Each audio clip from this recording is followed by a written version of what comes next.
du j'avais podcast. envie de pleurer, mais... Ah, tu t'es retenu. Moi, j'étais parti pour l'amour à la base. Les étrangers, Macron, il t'a payé 10 000 euros, tu me voles mon travail, tout ça. Vous êtes parti, vous connaissez pas la langue en fait. J'ai travaillé dans un abattoir. J'étais végétarien à ce moment. Je leur disais quelque chose et puis ils me regardaient en mode comme ça et puis ils partaient quoi. Tu vois, parce Ah que... ouais. Vas-y, fais-le. Ouais, ça y est. On va voir qu'est-ce que ça donne. Gymnastique du cerveau, hein. Tu passes de ta langue à une autre langue. Ça existe des psychiatres Psychiatre culturels. culturel. Bah, je le regardais et je disais, tu sais quoi, combien de langues tu parles? Elle nous voit. What? Get the fuck out of here, blablabla. Moi, c'était 3 Ouais, semaines trois, et je suis trois. resté 6 ans. Hein. Voilà, c'est ça. Vous parlez pas la bah langue, ouais. il pointait sur le petit genre comme ça. Quand pour Gulshan savoir. à son premier date, il a fait comment là couché. Hein. Sortir de sa zone de confort, c'est là que la magie opère. On va se avoir des haters après, attention là. ouais, frère. j'avoue. Partez, peu importe, l'expérience, elle sera toujours bénéfique quoi qu'il arrive. Jingle. Bienvenue dans le micro-ratatouille. Le podcast où on mix and twist. C'est une belle journée pour podcaster.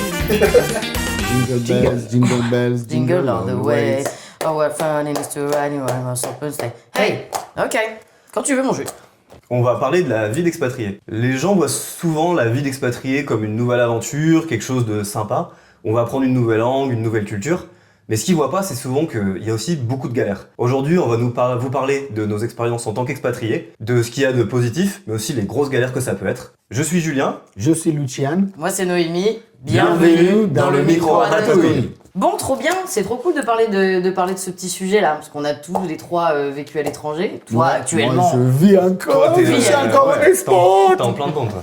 Oui. c'est ça, donc ça va être cool. Je pense que c'est bien si chacun parle un peu de son expérience, où est-ce qu'il est parti, où est-ce qu'il est, etc. Donc voilà, déjà, pourquoi on est parti, je pense que c'est important de le dire aussi. Jules, toi, c'était quoi ton expérience d'expat? Alors du coup, moi j'étais parti pour l'amour à la base. J'avais rencontré une petite espagnole à Londres. Et finalement, la vie a fait qu'on s'était un peu séparés malheureusement, mais on s'est retrouvés. Et l'amour a fait qu'en fait, je suis allé en Espagne la rejoindre. À la base, je devais que rester quelques mois parce qu'on se voyait, mais c'était pas très sérieux. Et finalement, je me suis retrouvé là-bas pendant le confinement. Et en fait, ça l'a vachement bien fait avec elle. Et je suis resté 6 ans. Et donc voilà, plein d'aventures, plein de choses. J'ai travaillé là-bas pendant 3 ans, etc. Et plein de choses qu'on va raconter et qui sont intéressantes. Ouais. Ok, trop bien. Cool. Ben, je peux y aller moi si vous voulez. Vas-y. Moi, je suis partie en Irlande vivre pendant 2 ans. En fait, j'avais un stage à faire à l'étranger dans le cadre de mes études. Et j'ai un pote qui m'a dit ah, mais tu devrais partir en Irlande, ce serait trop bien, c'est vraiment un pays super chouette et tout. Et je me suis dit, vas-y, je me suis renseignée, j'y suis allée. Et je crois que c'était la meilleure décision de ma vie. J'ai jamais été aussi heureuse que quand je vivais là-bas. Donc voilà, je vous raconterai tout ça au fil du podcast. Ok, cool. Et toi, Luciano? Ben, moi, je voulais partir un peu depuis que j'étais ado, mais j'ai continué mes études, j'ai fait mes études, et à un moment ou un autre, par beaucoup des aspects entrepreneuriaux, j'ai décidé à vendre ma partie en Roumanie et partir vivre un peu ailleurs, parce que j'étais très curieux de voir comment ma culture elle est. Et dans mon point de vue, tu peux pas vraiment connaître ta culture si tu vis pas dans une autre culture. Du coup, c'était ça mon démarche de pourquoi partir. C'était vraiment de connaître mieux ma culture. Et juste comme ça, j'ai parti ailleurs. Et j'ai choisi France parce que je pouvais aller en Angleterre, parce que j'avais déjà beaucoup des amis là-bas.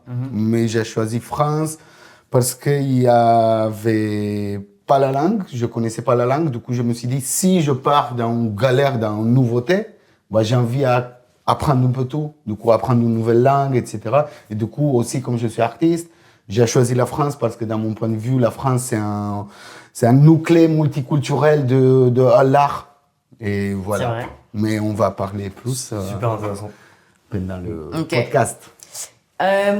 Vous étiez un peu dans quel état d'esprit avant de partir? Vous étiez stressé, vous aviez hâte, vous aviez des attentes ou pas trop? Vous vous laissez porter un peu par le flow, quoi. Moi, pour le coup, en fait, j'avais pas vraiment d'attente et je m'étais pas vraiment projeté. Parce que c'est quelque chose qui est arrivé super rapidement. À la base, comme je disais dans l'intro, finalement, je voulais rester que 3 semaines. Et en fait, il y a eu le confinement. Et donc, du coup, c'est un truc qui m'a été un petit peu imposé, quelque part. Je suis resté bloqué là-bas pendant 4 mois. Je m'étais pas vraiment projeté dans la vie, comment elle allait être là-bas. Même si j'avais déjà eu une expérience à Londres, donc je savais un peu ce que c'était de vivre dans un autre pays où on parle pas la langue, etc. Mais j'étais arrivé là-bas et je parlais 0 mot d'espagnol. Je savais dire hola, ¿qué tal, amigo? Et ça s'arrêtait là, quoi. C'est marrant parce que tous les deux, vous êtes partis dans un pays où vous connaissez pas la langue en fait. Ouais. Bah, si tu veux galérer, il faut galérer au maximum. Hein. C'est vrai. Faut galérer moins après. C'est vrai. Exactement, c'est là que tu te retrouves vraiment. Et voilà, en gros, mon début, ça a été vraiment ça, mais en fait, vraiment imposé et zéro projection. Ok. Ouais. Luciano? J'avais déjà toute cette idée de partir. Je sais pas vraiment où partir, mais j'avais cette envie depuis jeune, depuis mon adolescence. Quand il est arrivé le moment de partir en France, c'était quand il y avait beaucoup des échanges administratifs au niveau de l'entrepreneuriat dans Roumanie. Et le compta, il arrêtait pas d'appeler, ça changeait en loi, il faut trouver un autre moyen, etc.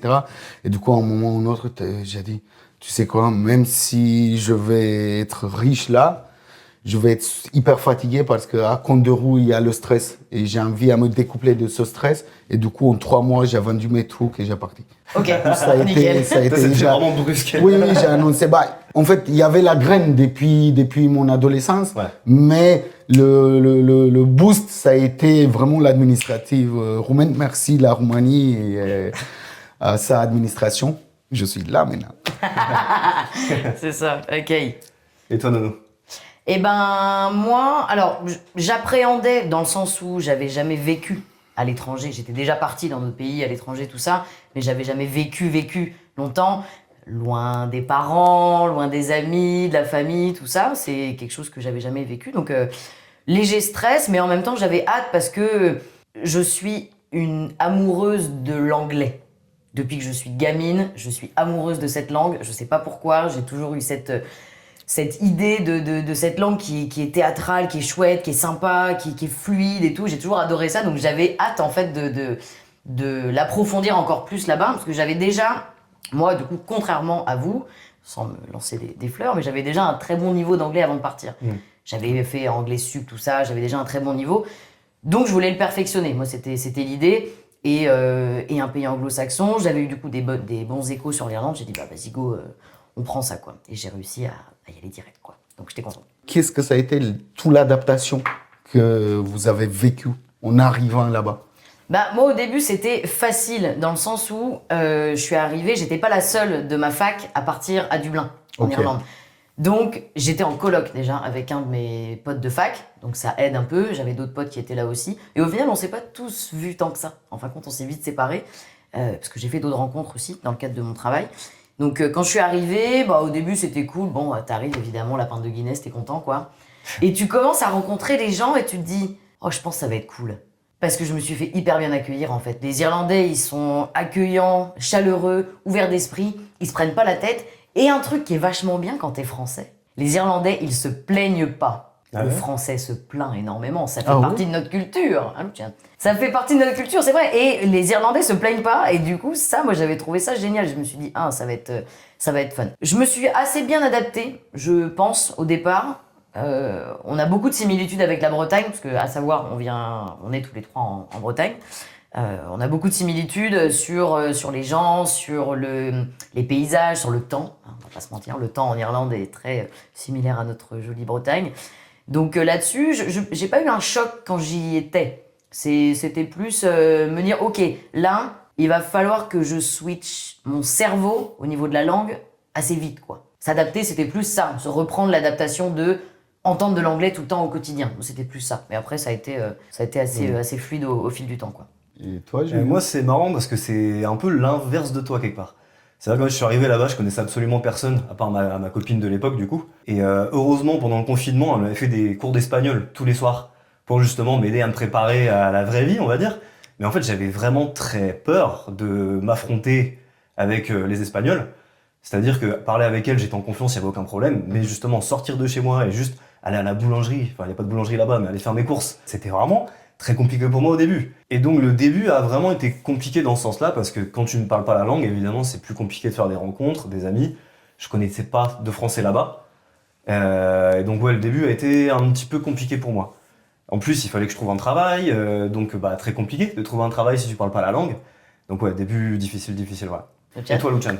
Bah, pour moi, ça a été difficile comme pour toi. Ouais. Pas comme pour elle, parce qu'elle connaissait la langue. Du coup, plus facile quand tu arrives dans un pays que tu connais la langue. Bravo. J'ai pas pris de risque. Ouais, bah, on te comprend.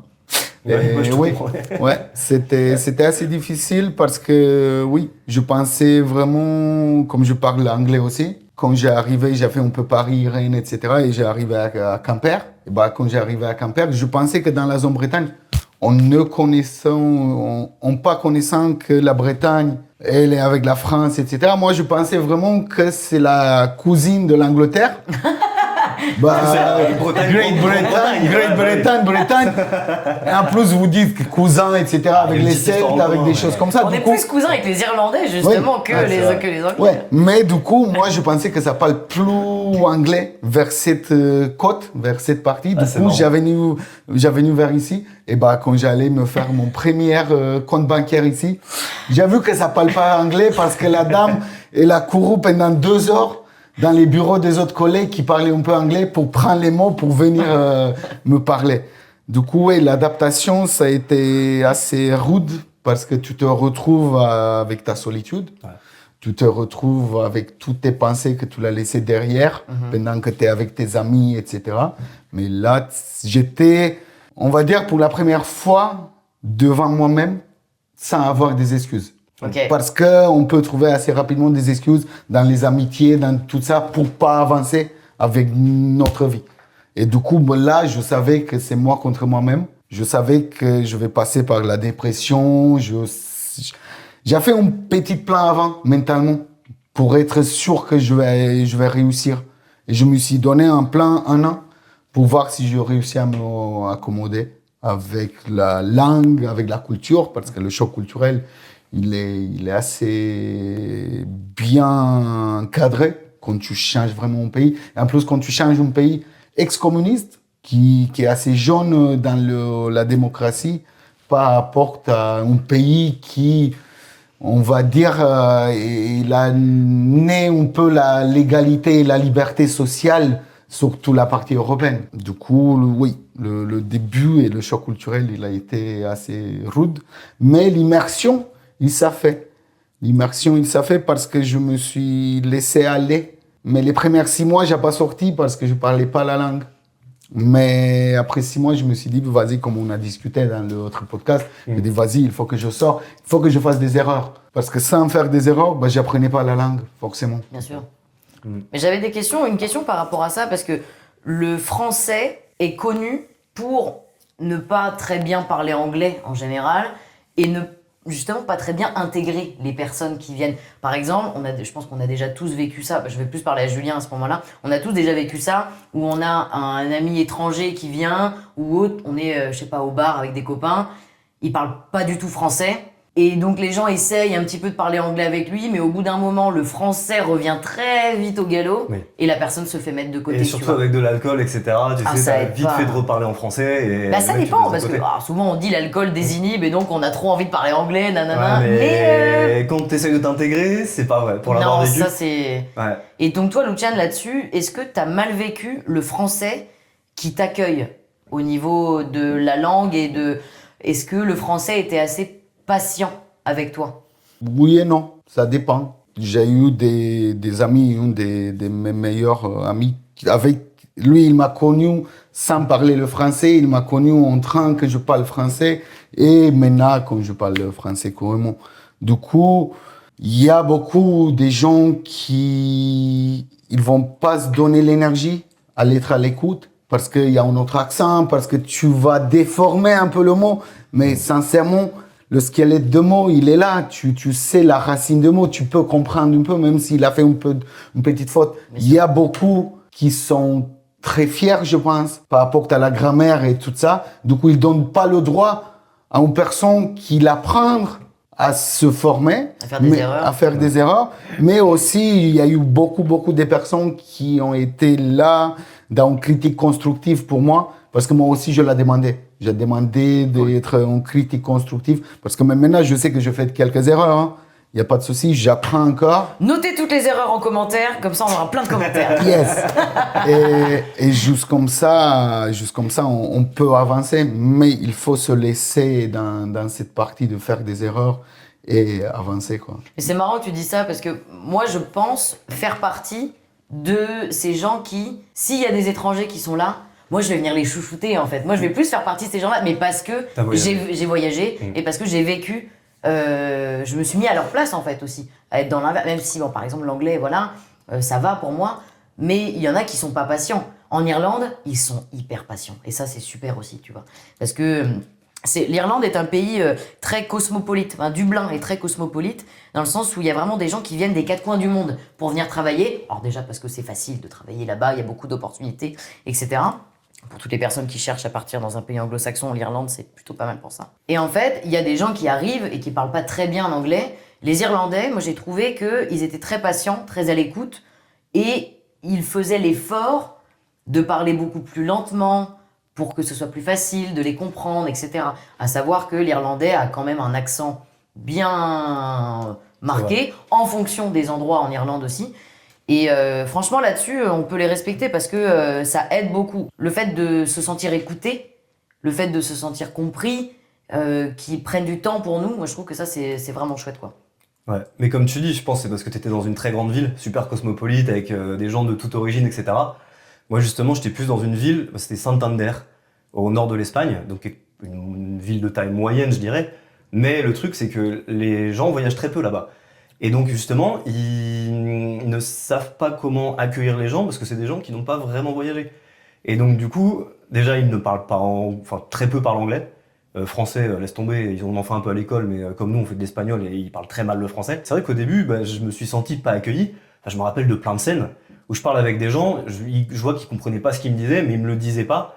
Ils essayaient pas de réduire leur débit. En plus, l'espagnol parle très très vite, du coup, très dur à comprendre. Et en fait, je voyais que des fois... Comment ? T'as dit Les quoi ? Français aussi. Les Français aussi, tu trouves ? On parle vite, hein. Ouais. C'est vrai ? Oui, oui. Ah ouais. Ouais. Ah, je me rends pas compte. C'est le temps d'adaptation. Ouais, peut-être, sûrement, ouais. Mais après, il y a des zones en Espagne comme ça où le débit il est très très rapide, quoi. Et je me rappelle plein de scènes de gens qui, je leur disais quelque chose et puis ils me regardaient en mode comme ça et puis ils partaient, quoi, tu vois, parce Ah que ouais c'était vraiment comme ça. Parce que ils essayaient d'être polis un petit moment, logiquement, parce que c'était des amis de mon ex, etc. Rapidement, je voyais que les gens ça les fatiguait et ils faisaient pas l'effort. Et ça a été un peu dur à ce niveau-là. Mais jusqu'à ce que je commence à travailler, que j'ai rencontré justement des gens qui là parlaient anglais et qui avaient déjà voyagé, donc ils ont eu la patience. Et ils me disaient quand je faisais des fautes, et c'est comme ça que j'ai vraiment progressé. Bah, c'est ça. Comme tu disais, Luchan, tu vois. Mais avant ça, c'était galère. D'aller dans un bar random comme ça et se faire des amis, très dur. Ouais.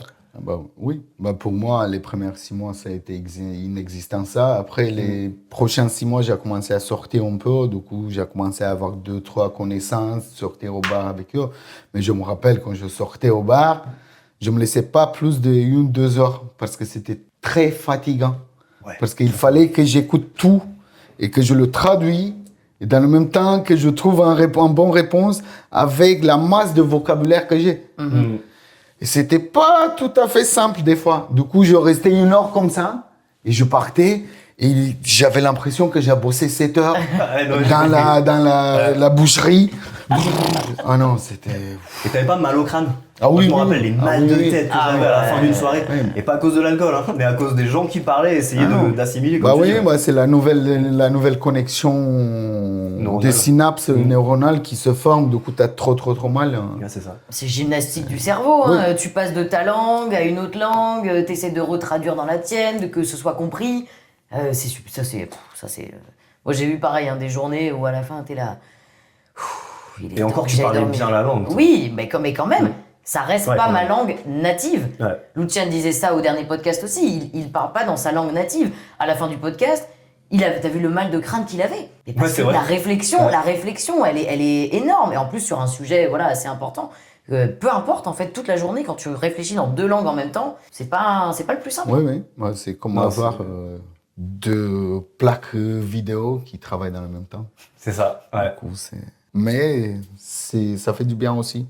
Ouais, c'est vrai. C'est comme n'importe quel exercice du corps. Ça te fait travailler. C'est ça. On en ressort plus grand. Ouais.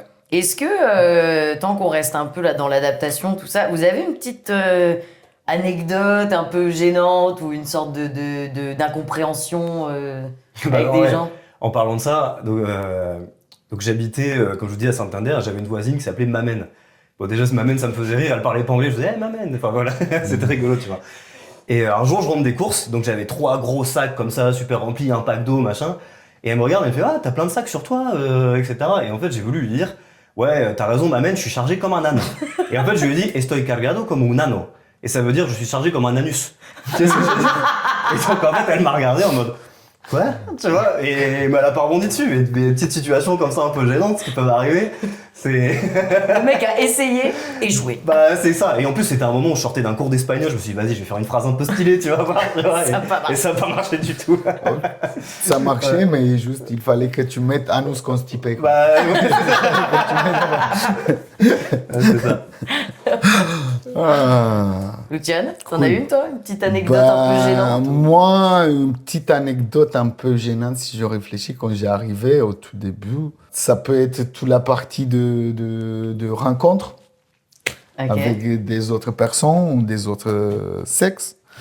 Et du coup, il y a une anecdote assez rigolo quand je parlais pas français, mais quand même j'avais quelques besoins physiques. Du coup, je me installais une application de rencontre, etc. Mais juste que j'avais l'application de rencontre, le Google Translate, je copiais de l'application de rencontre pour voir qu'est-ce qu'elle a dit. Je mettais en Google Translate, je regardais, j'écrivais dans ma langue. Des fois, c'était pas tout à fait la même chose que je voulais dire. Et on arrivait à se voir, même si on se comprenait pas.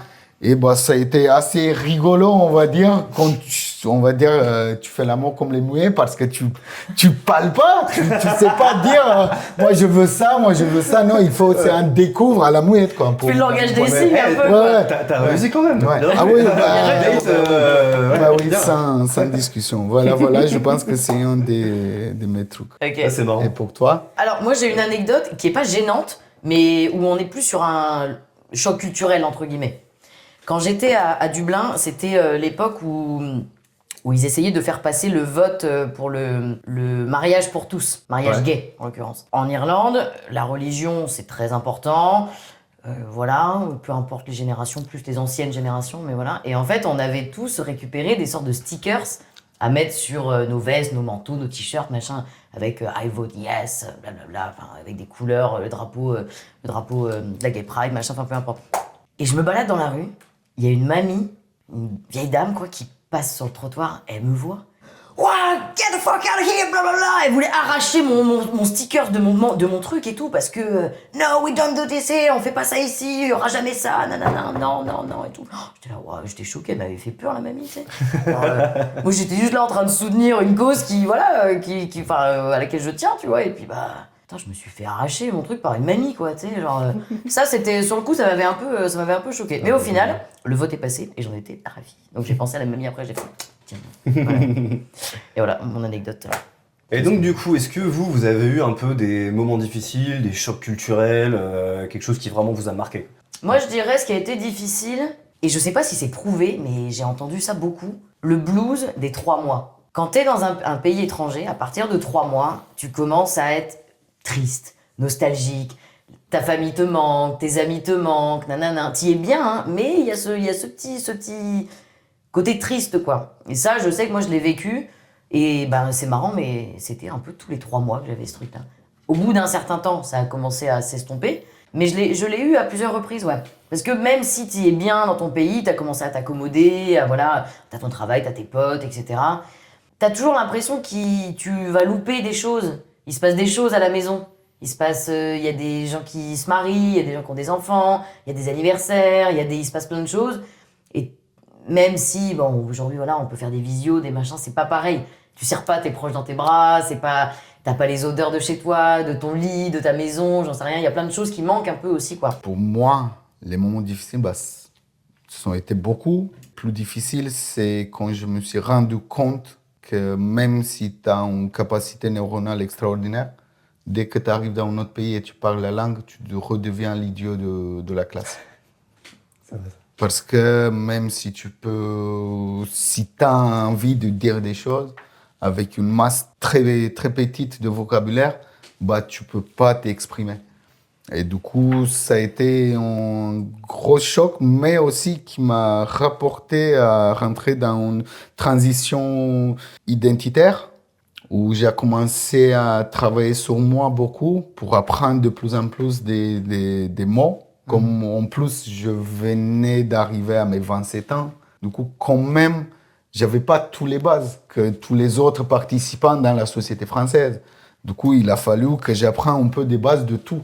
Que c'est de la cuisine, que c'est comment aller aux toilettes, que c'est comment parler en cadre public, comment parler en privé, comment parler dans le cadre institutionnel ou administratif, etc. Parce qu'il y a plein de trucs qu'une personne qui vit depuis petit ici, ne se rend pas compte. Parce que c'est plein d'automatismes qu'on a fait quand on était jeune, que maintenant on le prend pas en calcul, mais qui existent là et qui font de nous qui on est aujourd'hui. Du coup, oui, les moments difficiles, ils ont été là. En plus, que j'ai resté, pendant 4 ans, j'ai resté un peu avec les pieds dans les deux pays. Parce que j'étais en France, mais dans le même temps, il y avait toute la nostalgie, il y avait toute l'idée de, en fait, j'ai laissé toute ma vie derrière, toutes mes amis, toute ma famille, et je veux reconstruire quelque chose de nouveau ici. C'est assez dur de le reprendre de zéro et arriver à te faire des bases, arriver à te faire accepter comme tu es différent, que tu viens d'une culture différente, et arriver aussi à te positionner dans un cercle des amis. Parce que aussi, je suis roumain. Du coup, quand j'ai arrivé ici, j'ai eu aussi ce choc culturel. Si on parle des moments difficiles et chocs culturels, quand les gens ils m'ont dit que Macron il m'a payé 10 000 euros pour venir en France pour voler leur boulot, tu vois. J'ai été en cas de chancerelle, j'ai travaillé à Dornanay, je coupais des têtes de sardines parce que oui, j'ai fait des trucs comme ça aussi de l'usine. Et quand tu parles pas la langue, il faut manger. Mais du coup, là-bas, il y avait une nana. Ça se voyait, elle n'aimait pas travailler. Elle était là pour papoter, etc. Quand même, dans une usine, tu as une bande. Il faut que tu donnes quelque chose. Et bien, l'une des formateurs, après 3 semaines, il est venu. Elle était à côté de moi. Il est venu. Il a dit, à midi, il ne faut pas que tu manges. Il faut que tu prennes ton truc d'un casier et tu pars. Il s'est retourné vers moi, il a commencé à me montrer de doigts et à me dire « Non, mais tu vois, c'est pas pour ta vous, les étrangers, Macron, il t'a payé 10 000 euros, tu me voles mon travail, tout ça. » Et tu sais, je parlais pas bien, hein, mais je l'ai regardé, j'ai pété un câble là, et je lui ai dit « Tu sais quoi?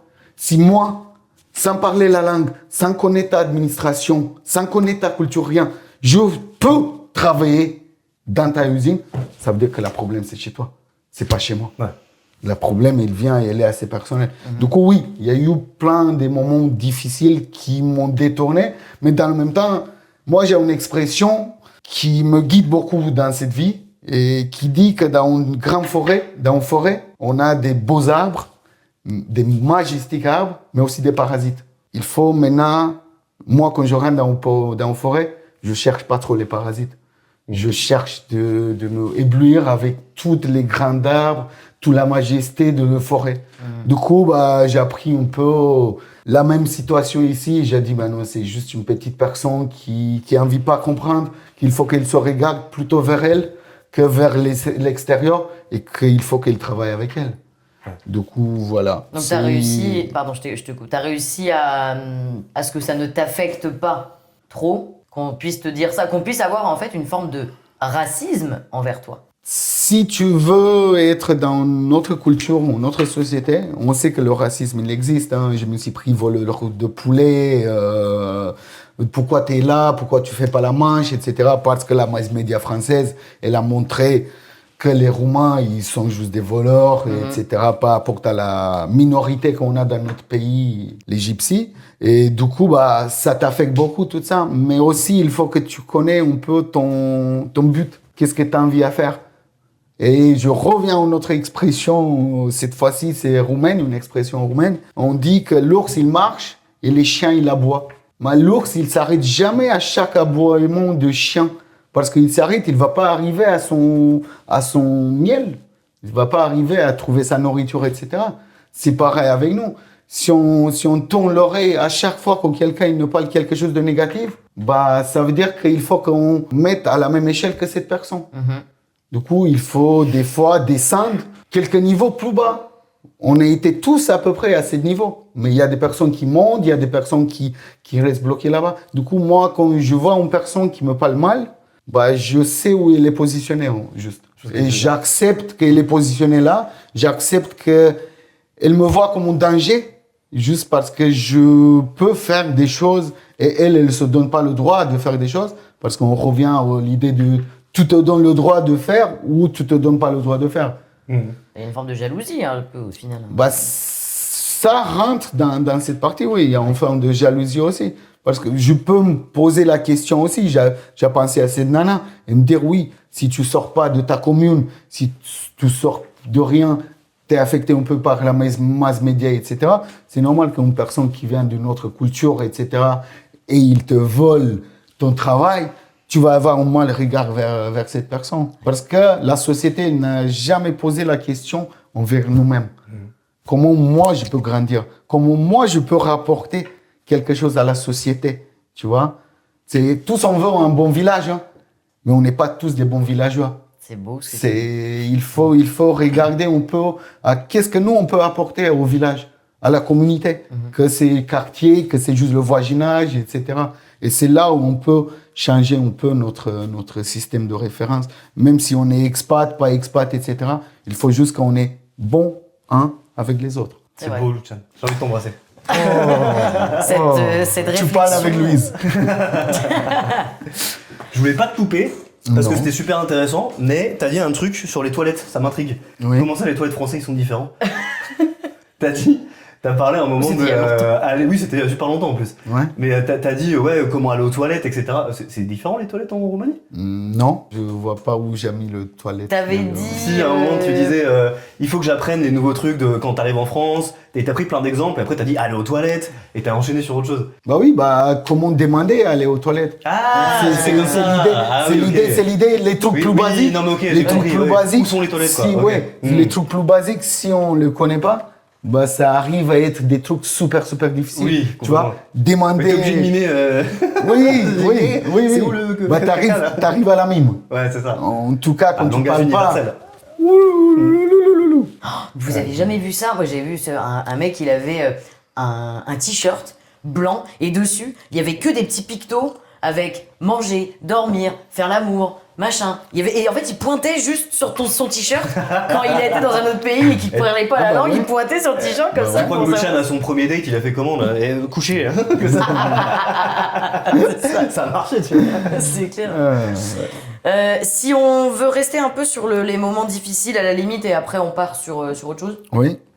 Vas-y. Moi, il y a un truc qui a été dur et que je pense que c'est le cas de beaucoup dans le cadre d'une expérience en tant qu'expat, c'est que il y a beaucoup de turnover dans des villes d'expat. Dublin est une grande ville d'expatriés, voilà par exemple. Beaucoup de turnover, c'est-à-dire que les gens viennent mais repartent. Ils viennent 1 an, ils viennent 6 mois, ils viennent pas longtemps.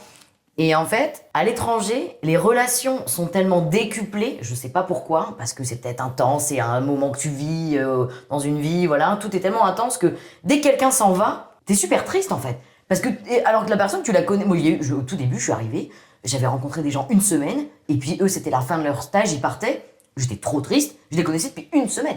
Donc t'imagines si après avec les gens que j'ai rencontrés et qui sont partis au bout de 6 mois que je les connaissais, 1 an, voilà, t'étais déchiré. Sauf qu'il y avait beaucoup trop de personnes qui partaient. Et c'est toujours plus dur quand tu es celui qui reste. Toujours plus dur d'être celui qui reste que ceux qui partent. Parce que tu vois les gens partir et qu'il y a des nouvelles personnes qui arrivent. Il faut tout recommencer dans les relations. Et ça, j'ai trouvé ça très difficile à l'étranger. C'est vrai que les relations que j'avais fait à l'étranger, alors je me suis pas fait beaucoup d'amis, mais les amis, vraiment les amis, pas les copains, les amis que j'ai fait, c'est des relations très fortes. Il y a le mec avec qui je suis en train de monter ma boîte, je pense à 2 autres personnes là qui, ouais, c'est des gens que je sais que je vais garder contact avec eux toute ma vie, alors que finalement je les ai côtoyés 6 mois, 1 an. J'avais l'impression que finalement je ne matchais que avec les personnes qui étaient vraiment alignées avec moi. Pas comme si je faisais un tri, parce que c'était pas vraiment le cas, mais que ouais, le fait de voyager, tu rencontres tout un nouvel écosystème de personnes, et donc forcément, t'as plus de chances de rencontrer quelqu'un qui te correspond vraiment, quoi. Bien sûr. Contrairement à si tu restes au même endroit et que tu connais déjà les gens, et ça c'est vrai que c'était très intéressant. Parce que j'ai créé des relations vraiment très fortes. Moi aussi. Avec certaines personnes. Moi aussi. Mais ça rejoint ce que tu dis un ouais, peu, tu vois. mais en ayant rencontré beaucoup de monde, parce que moi c'est ça, c'est que j'ai rencontré beaucoup de monde. Ça a fait vraiment machine à laver un peu en 2 ans, quoi. Et dans la machine à laver, au final il y a toujours une petite chaussette qui reste. Donc oui, moi aussi, j'ai gardé ma petite chaussette de côté, tu vois ce que je veux dire? Oui, j'ai mes potes qui sont aujourd'hui, je suis toujours en lien avec eux, j'ai toujours des personnes qui me tiennent à cœur, que j'ai rencontrées dans ces périodes-là, heureusement d'ailleurs, mais Si on restait sur le côté difficile, c'était plus ça. Ouais, c'était les personnes qui partaient, quoi. Bah, c'est le cas pour nous. Ici aussi, on est à Concarneau. Ouais. Parce que c'est quand même une ville où les personnes ils viennent, ils restent un peu de temps, ou pour faire des nouvelles formations, ou pour connaître la mer, ou faire des expériences scientifiques, etc. Mais on connaît plein de gens qui ont été ici, ça fait 5 ans, qui ont été des très bons potes, mais qui sont partis, ils ont pris la route, découvert des autres trucs.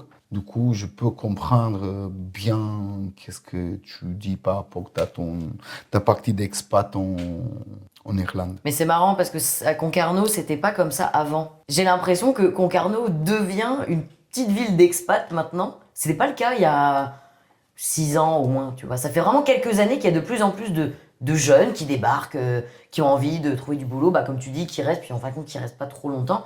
Il y a de plus en plus ça. Avant, c'était pas le cas. Après, je pense qu'on les côtoyait pas, mais il y en a toujours eu un peu. Peut-être plus maintenant. Hein. Plus quand même. Mais il y a plus d'opportunités. Ouais, c'est vrai. Mais on les côtoyait pas, tout simplement, je pense, ces gens-là. Oui, parce que... Quand t'es jeune, t'essaies pas trop de t'intégrer, t'essaies pas trop de... T'as ton groupe de personnes et t'en sors pas, tu vois ce que je veux dire? Oui. Et toi, ici, t'as eu un peu ça ou pas? Oui. Bah, j'ai eu ici à Concarneau, à Quimper aussi, j'ai eu toute cette partie où bah, tu rencontres des personnes, tu leur donnes l'idée d'amitié, l'idée on peut se faire confiance et être amis, etc. Et à un moment ou un autre, ils partent parce qu'ils ont des autres projets, la France elle est grande, le monde elle est grande. Du coup, voilà, j'adore les personnes qui ont des envies comme ça, tu vois. Mais juste que oui, tu te retrouves assez triste parce que toi, au niveau linéaire, ta ligne, elle n'a aucune courbe depuis que tu es là, etc. Même s'il y a plein de changements, c'est pas une grosse courbe comme changer le ville. Et je pense que c'est pour ça il y a toute cette idée de problématique de le blues de 3 mois. Parce qu'en 3 mois, à peu près, tu peux assimiler tout l'écosystème. Et après 3 mois, bah, le cerveau, une fois qu'il a assimilé tout l'écosystème et qu'il n'y a rien de nouveau, bah, il commence à rentrer dans la nostalgie. Il commence à rentrer, bah non, mais en fait, ça me mange la nourriture de ma mère. Mais en fait, ma sœur, j'aimais bien quand on faisait ça ensemble, etc.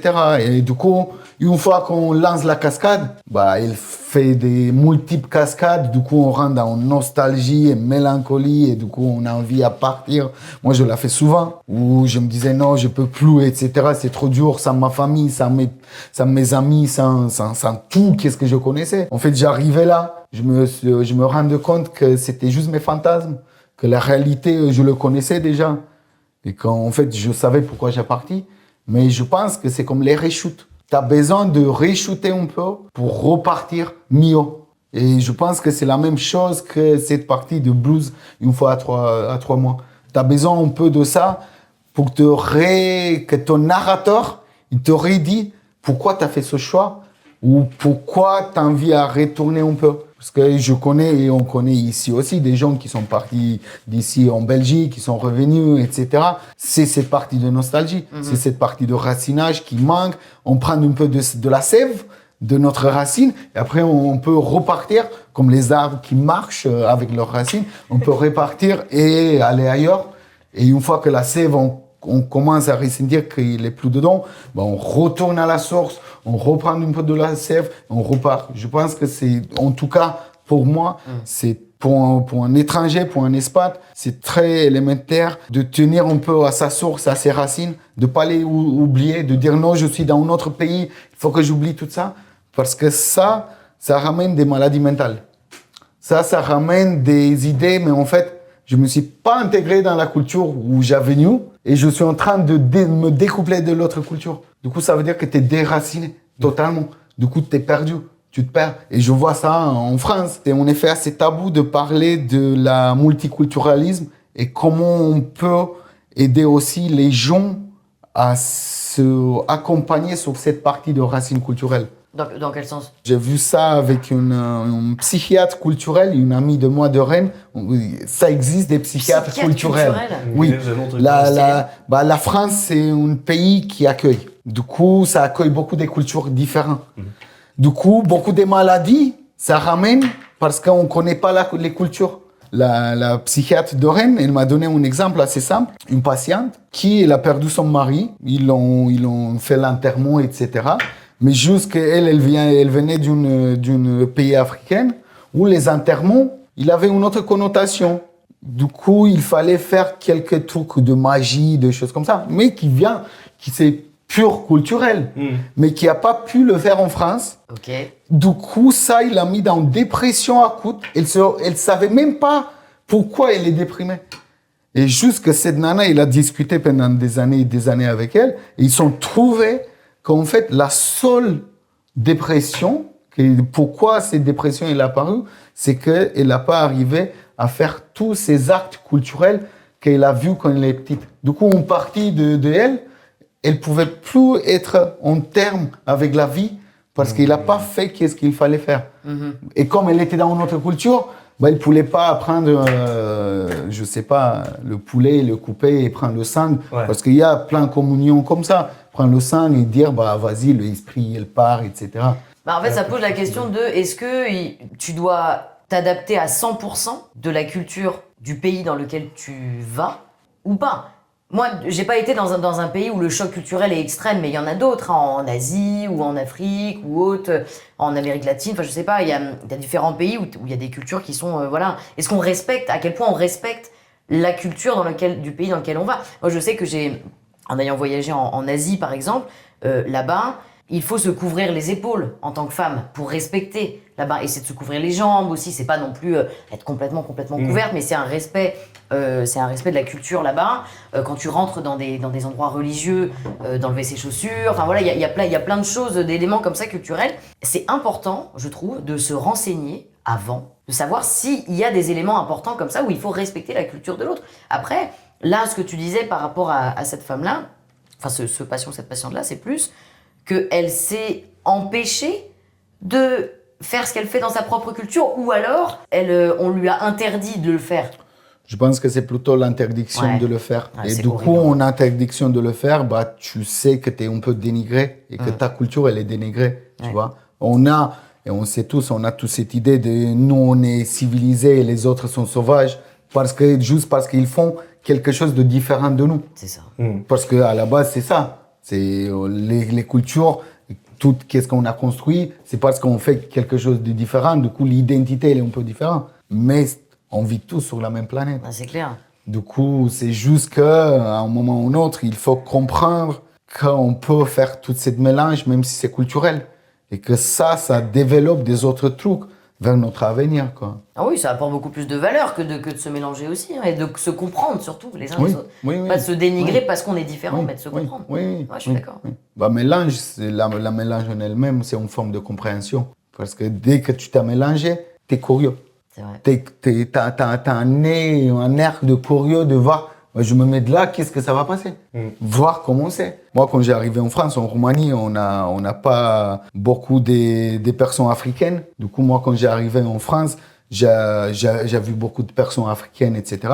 Et un soir, je me suis dit, j'étais à Quimper, je me suis dit, j'ai envie de connaître un peu mieux ça. J'ai appris un pote et j'ai dit, vas-y, je connais un bar ici, c'est juste un bar des personnes africaines. Et on allait dedans. On a passé une super soirée. J'ai ressenti qu'est-ce que c'est le regard de l'autre quand t'as pas la même couleur. Parce que là, c'était leur endroit, etc. Et j'ai compris mieux le regard que nous, on a vers les personnes des autres couleurs. Et c'est un regard qui est formaté par la société en règle générale qui n'a donné ça. On est tous pareils et il faut juste se projeter dans toute cette partie de multiculturalisme. Parce qu'on est ici juste dans les vacances. On est en voyage ici. Il ne faut pas oublier qu'on ne prend rien. Hein. On voyage cette vie et après, on se libère, on laisse la maison aux autres. C'est vrai.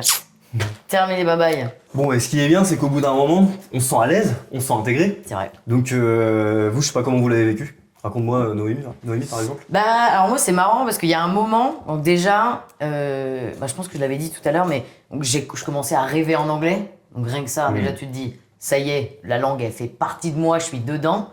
Et ce qui était marrant, c'est que les gens n'arrivaient pas à savoir d'où je venais. Avec mon accent. L'accent français, il n'y avait plus. plus du tout. Mais personne n'arrivait à savoir d'où je venais. On m'a donné aussi toutes les nationalités, mais jamais français, tu vois. Là, je me sentais, j'étais bien, quoi. Je me sentais fier. Je pouvais avoir des débats dans cette langue-là et avoir tout le vocabulaire qu'il fallait pour débattre. Dans le cadre du boulot, dans le cadre du travail aussi, c'était devenu hyper bien. Moi, j'ai fait différents boulots là-bas. En fait, quand je suis arrivé, donc pour le stage que j'ai fait à l'étranger, c'était un stage entre guillemets en gestion de projet. C'était le Inception du stage. C'était une entreprise qui plaçait des étudiants en stage en Irlande. Donc moi, je faisais un stage pour placer des étudiants en stage en Irlande. Et donc, je faisais vraiment la gestion de projet générale du truc et tout. Et en fait, mon patron, il m'a très vite fait confiance. Et il y a eu même un moment, il était plus là, etc. Il m'a laissé gérer sa boîte. Je faisais tout, quoi. C'était n'importe quoi. Et je me dis, putain, en fait, ça y est. Là, il me fait confiance. Et ça, c'était au bout de 3 mois. Tu te dis, ok, c'est bon. Là, j'ai réussi quelque chose. Je suis trop fier là-dedans. Parce que c'est ça aussi, à un moment donné, c'est savoir se dire, j'ai pu galérer, machin, mais je suis fier d'avoir réussi. J'ai réussi à faire ça. J'ai réussi à progresser là-dedans. J'ai réussi à avancer, à prendre confiance en moi. On revient un peu au premier sujet de podcast, mais à prendre confiance en moi dans ce truc-là. Ce patron-là, justement, le mec était danois, il parlait couramment danois, français, anglais, allemand, espagnol. Le mec, et il avait cette notion de sortir de sa zone de confort, c'est là que la magie opère. Et au début, je comprenais pas trop, parce que je pense que j'avais tendance à vouloir rester dans ma zone de confort pendant longtemps. Beaucoup rester entre Français, par exemple, au tout départ. Ça, ne jamais... Toutes les caméras là qui nous regardent, là, ne jamais faire ça. Rentrez pas dans un pays et essayez de retrouver tout de suite vos petits conforts de votre langue, etc. C'est trop facile en fait. Parce que du coup, t'évolues pas. C'est trop simple. Bon, au début, en plus, j'étais en coloc avec un de mes potes de fac. On parlait français, évidemment. On n'allait pas parler anglais entre nous. Dans ma boîte, on bossait avec la France. Ils prenaient que des stagiaires français. Ils nous interdisaient de dire un seul mot français. À part si on en avait besoin dans le boulot. On parlait que anglais. Et si on faisait des fautes, ils nous notaient... Alors, pour demain, tu m'écriras 100 fois, blablabla. Il me faisait des devoirs à la maison, en fait. Et au début, je le prenais mal. Et j'étais là, putain, fais chier, j'ai fait des fautes. C'est un peu la punition. C'est un peu la punition. C'est pas l'apprentissage, mais la punition. Et ben, je peux te dire que j'en ai fait des lignes. J'en ai fait. Plus jamais j'ai refait la faute. Plus jamais j'ai refait la faute. Ah oui. Et donc après, il m'a dit, alors? Je dis, bah, t'avais raison. C'était chiant, mais t'avais raison. Et en fait, voilà, il est très bon formateur. D'avoir des bonnes personnes autour de soi qui sont là que pour nous faire progresser. On ne peut que progresser encore plus vite, en fait. Comme tu dis, il y a des gens qui sont là pour te dire quand tu fais des erreurs, pour te perfectionner, pour prendre le temps de t'écouter et de t'accompagner, en fait. Si on n'est pas entouré de personnes comme ça quand on part à l'étranger, je pense que l'expérience, on la vit beaucoup moins bien aussi, tu vois. Mais même dans notre vie. Ah, bien sûr. C'est très important d'avoir des personnes qui peuvent nous porter, des personnes qui ne sortent dans notre cercle de confort. Mais en France, c'est vachement dur. Parce que vous avez la culture de râler. Vous avez la culture un peu de mécontent. Du coup, à chaque fois, moi, j'ai vu avec mes potes qui sont français, où je viens, parce que moi aussi, j'attends d'eux qui viennent me structurer un peu quand je suis plus structuré. Et j'ai vu que quand tu viens dire à quelqu'un, mais non, il faut que tu fasses un peu ça, parce que ma expérience de vie, il me parle de ça et je vois que tu es en train de faire le même passage que moi, je l'ai fait, par exemple, je sais pas, ça fait 10 ans. Bah, les majorités, ils se braquent. Ils disent non, mais je fais qu'est-ce que je veux, c'est ma life, c'est tout ça. Et en fait, tu es là, mais si on est dans une intelligence collective, il faut qu'on a des oreilles pour les autres aussi, à l'écouter. Et juste comme ça, on peut avancer, on peut plus vite ou avancer mieux. Parce qu'on a cette idée de plus vite, tout le temps. Mais on ne sait pas où va aller. Non, mieux, t'as raison. Mais c'est mieux de chercher le mieux vers l'autre. Et voilà. Et pour reprendre la question de qui j'ai rencontré, quelle rencontre m'a fait changer moi-même, bah, ça a été les rencontres de Concarneau. Que c'est tout le fond d'Explore, que c'est la partie Lotec Lab, que c'est tout l'ancien équipe de Concar Lab et l'actuelle équipe, etc. C'est les personnages qui m'ont fait rester en France parce que moi, je voulais partir. Je voulais partir de Quimper, je voulais partir de France, puis je trouvais plus mon énergie. J'ai venu ici faire une formation à Atelier Réhab, un atelier de recyclage plastique. Et du coup, au normal, il fallait que je reste 2 semaines dans l'atelier. J'apprends comment ça recycle le plastique et que je pars en Roumanie ouvrir un atelier de recyclage plastique.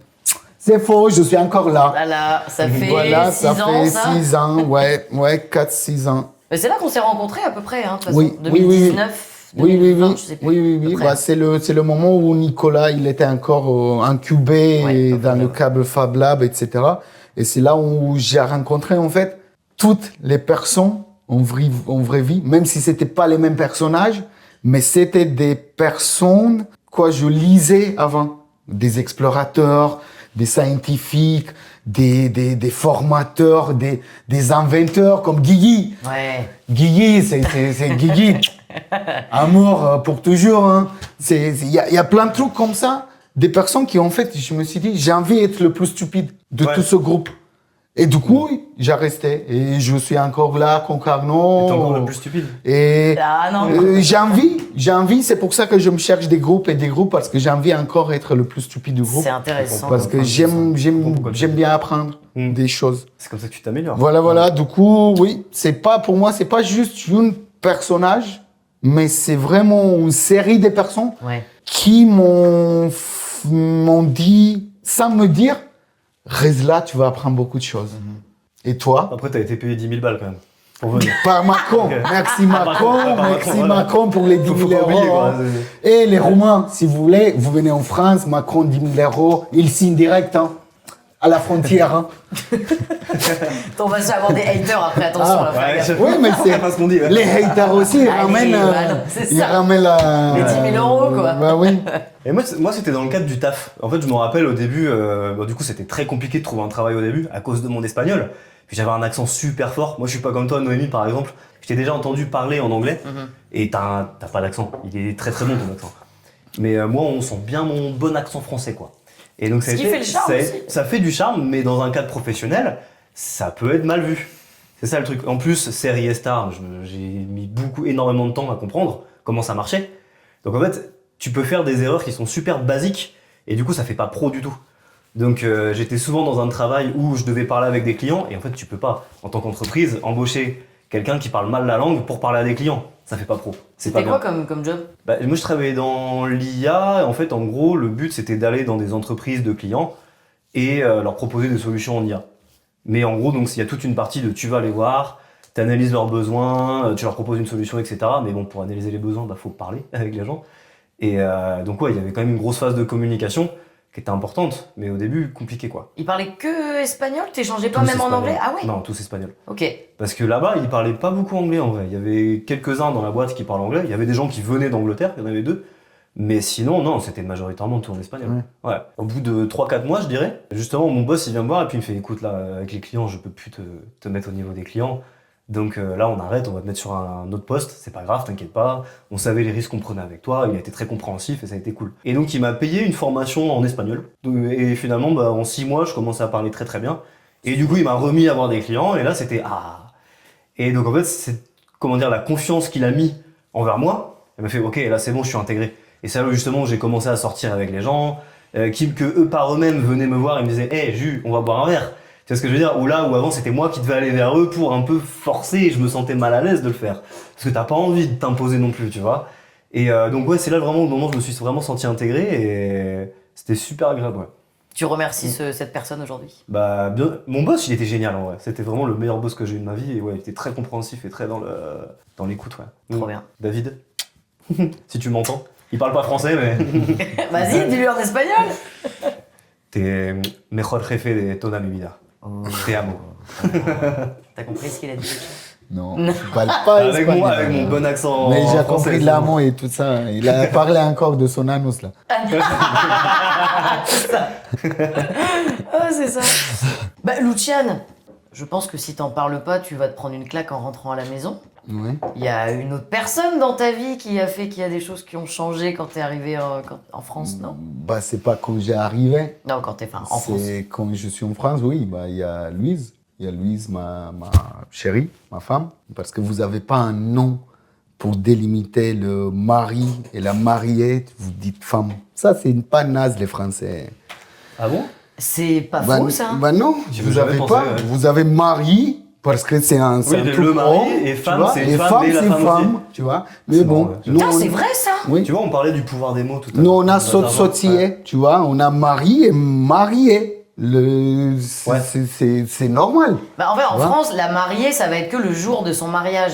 Ben non. Et le mari, Et le pourquoi marié- il est tout le temps Non, et on dit le marié le jour de son mariage et la mariée le jour de son mariage, oui. mais après, Mais après, ça c'est devient sa mon- femme. mon mari et ma... Oui. Ça devient pas son mari, enfin, tu vois. c'est Ouais, vrai, tu ça. vois. Bah ouais. Du Attends, il y a coup, peut-être un mot.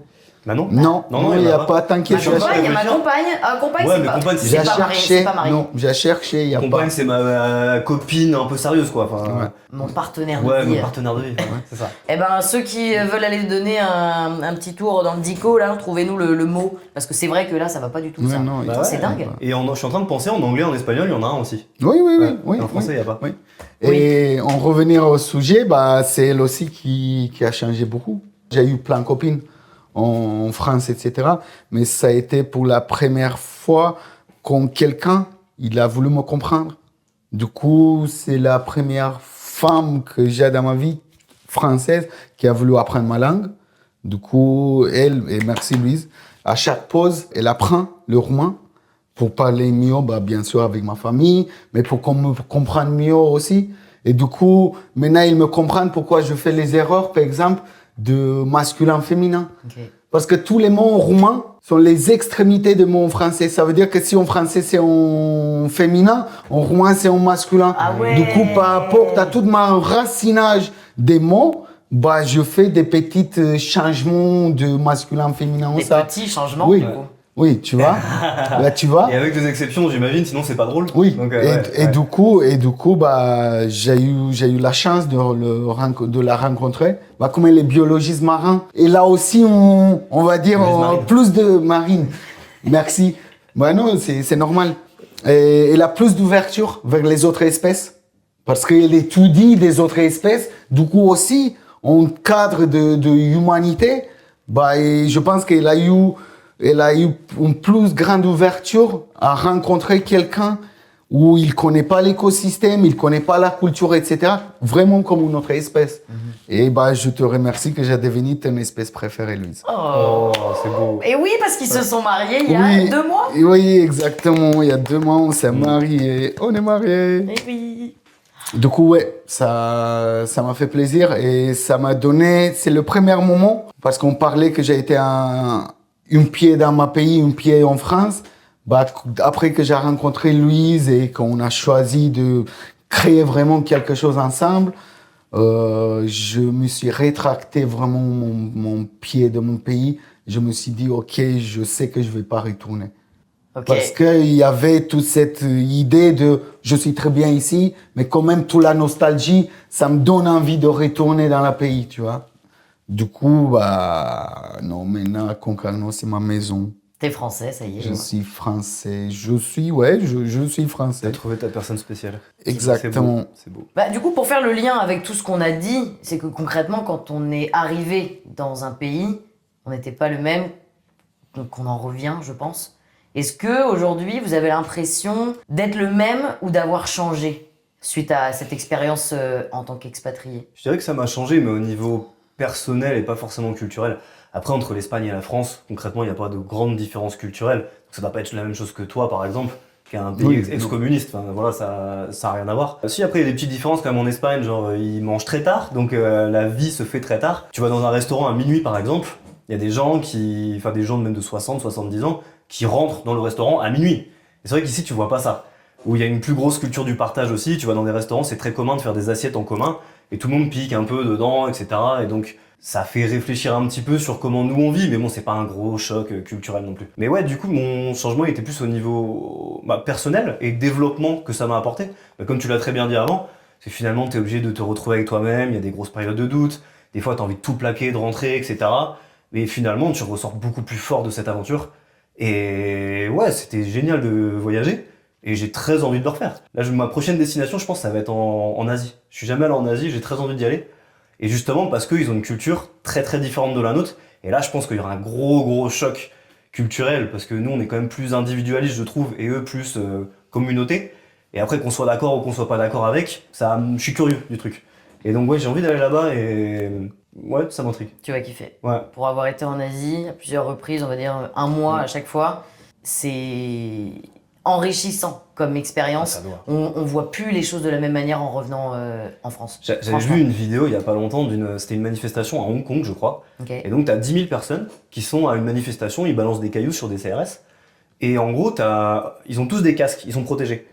Et en plein milieu de la foule, il y a un seul mec, il a pas de casque. Et en fait, il fait juste comme ça. Et tu vois tous les gens, comme des petites fourmis, qui commencent à faire comme ça, comme ça, comme ça. Et tu as un casque qui arrive de 500 mètres derrière et qui arrive tac, tac, tac, tac, tac, jusqu'à lui. Et en fait, j'ai vu ça et je me suis dit, attends, il y a un truc là. En France ou en Europe en général, il y aurait la même situation, ça serait jamais arrivé. Tu sais, les gens n'auraient pas donné ce casque. Enfin, ils n'auraient pas dit démerde-toi, parce que les gens, on s'entraide quand même un petit peu. Mais c'est pas pareil, on n'est pas organisé de la même manière. Et c'est vraiment, en voyant cette vidéo, je me suis dit, ah ouais, j'ai envie de vivre là-bas, quoi. Ça, je trouve ça méga intéressant. Le soutien, quoi. Bah, le soutien, mais surtout l'aspect, on fonctionne en groupe. Un peu comme des fourmis, comme je disais, tu vois, une façon essaim de fonctionner, et non pas individualiste où chacun va un peu de son côté, et ça a du bon, du mauvais, mais je suis curieux du truc, quoi. Bah, le système que nous on vit, européen et de l'Ouest, c'est un système où il a été coupé beaucoup la communauté, la partie communautaire, Ouais, complètement. parce qu'on a eu toute cette envergure industrielle qui n'a permis d'avoir un peu tout chez nous. Du coup, les hypermarchés à côté, tout ça, du coup, on a oublié tous ces liens intercommunautaires. D'aller avant, ça fait 60 ans ou 80 ans, ta grand-mère t'inquiète qu'elle va aller se prendre les œufs de la mamie Agathe oui. qui était à côté, la farine, elle prenait de je sais pas Elle où. me disait que son toilette était chez la voisine. Voilà, tu vois, du coup, la communauté existait vraiment. C'est comme nous, aujourd'hui, si on appelle et on dit, bah, aujourd'hui, j'ai rien à manger, qu'est-ce qu'on fait? Bah, il y a quelqu'un d'autre qui ramène, etc., tu vois. C'est un peu ça. Mais jusqu'à nous, aujourd'hui, ça est devenu assez tabou, tout ce système de vie, et du coup, très individualiste. On a juste la tendance à utiliser ça quand on fait la fête. Quand on fait la fête, Ça, c'est on s'entraide beaucoup, tu vois. On peut payer des verres à tout le monde, juste pour faire la fête, etc. Là, on ressent vraiment la communauté, mais on a formé vraiment juste une communauté de fêtards. Ouais. De Plutôt. paraître. Non, après, un je peu- trouve oui, qu'on a, oui, on a oui, des petites oui. communautés quand même, mais à très petite échelle. Là où avant, c'était à plus grande échelle. Oui, C'est-à-dire que moi, mes voisins, par exemple, si j'ai besoin de lait, Mick, il se reconnaîtra.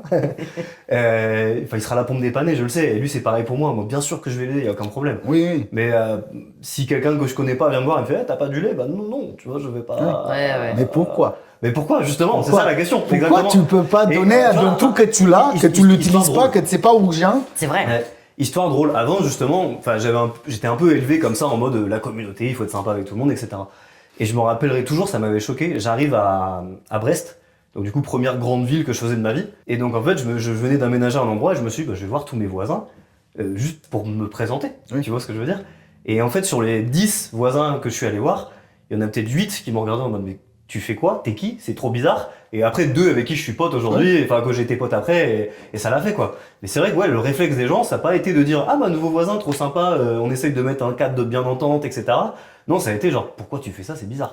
C'est horrible de dire que sur les 10, Ouais, vraiment. c'est 8 qui disent non, 2 qui disent oui, alors Ouais. qu'avant, Et en plus, ça c'était aurait des été 8 étudiants, qui tu disent vois. oui et 2 qui disent non, à la limite. tu Ouais, vois. en plus, on était en plus. mode étudiant, les gens, on est censé quand même être plus sympa, plus facile de faire des relations à ce moment-là.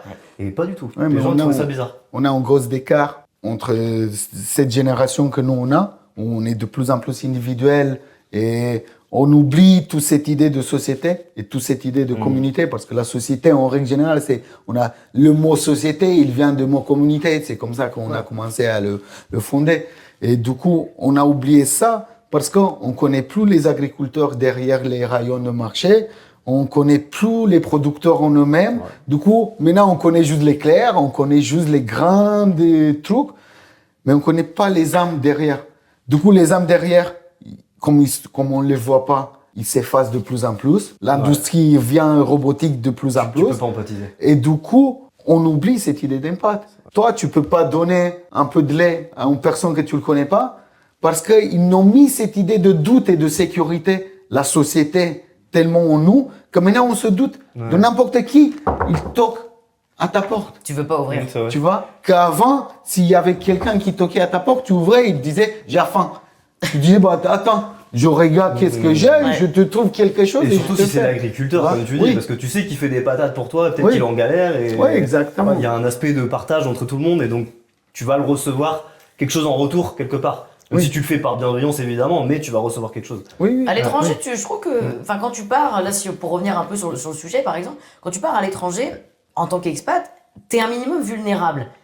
Et si tout le monde est vulnérable, il y a de l'entraide, en général. Oui. Moi, C'est je vrai. sais que je l'ai vu beaucoup, justement, à l'étranger. Regarde en Ukraine aujourd'hui. Oui. Oui, bah, enfin, moi, dans mes expériences, en tout cas, c'est plus facile de s'entraider quand tout le monde est un peu dans la même merde, si on veut. On est tous nouveaux, on vient pas du même pays, on est tous machin, et en fait, tu t'entraides beaucoup plus facilement comme ça, parce que tu sais que t'es pas tout seul.